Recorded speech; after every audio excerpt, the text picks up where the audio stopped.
Octopus we are using Azure, which I had two slots. So I will just go for the admin part. As I said that I will not show you the UI, but let's say this is what I need to do is I just added a US name, whatever I wanted to give, subscription ID and all this detail, and password you can get it from the Azure.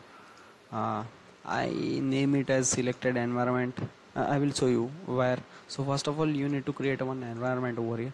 I have created one US staging, and you can attach this environment account with that environment and add this, and you can save and test over here. You will see whether you will be able to connect with the Azure environment or not.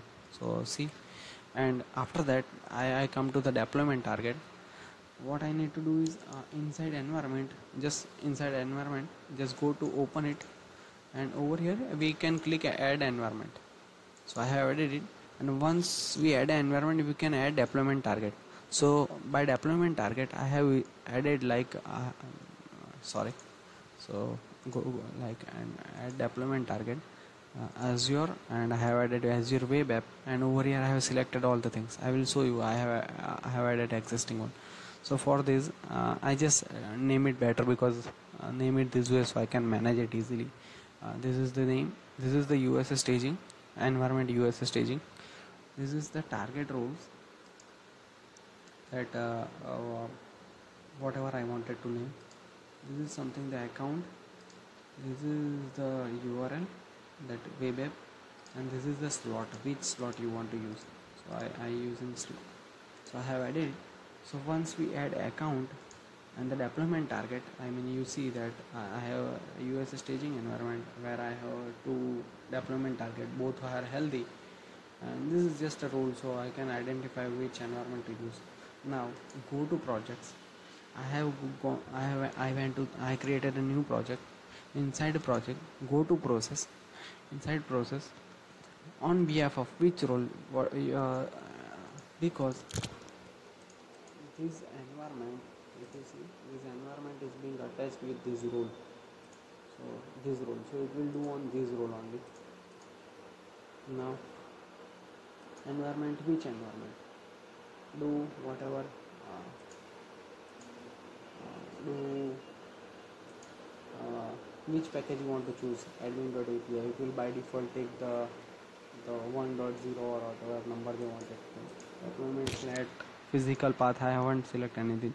This is the one which I enabled it, because when it will make the app offline for 2 to 3 seconds when it's deploying. So I have enabled this, and after that, once this is done, I have configured Slack notification, like for this target role or to this web URL in this channel, do a deployment status. So it will do something like post like this, success or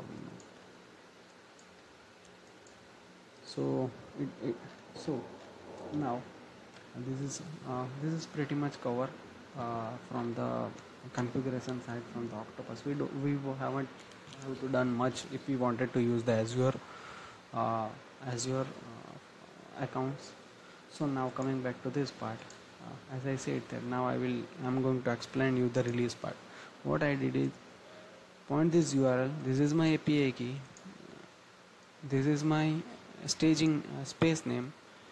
Project, what is this project? This is this project we have configured over here, ea.admin.api, and which release number, whatever release number you wanted to number. Deployment target, which environment, US staging. So because I have made in sync, like the space name and the environment is in sync. So whatever you can name it, like test or dev or whatever, you just need to add it over here, and that's it. So let's see.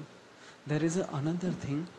See, Azure job and Azure function or web jobs needs to be deployed inside like www root folder. So for that, what I need to configure is that I have created one new more project, EA web jobs. Inside that I have again process. I have said that on behalf of this role, package ID, this web job package ID, don't have to select anything. Again select the app data, and here in path, go inside the app path, app data, like inside the app data, inside jobs and inside continuous, and drop it. That's how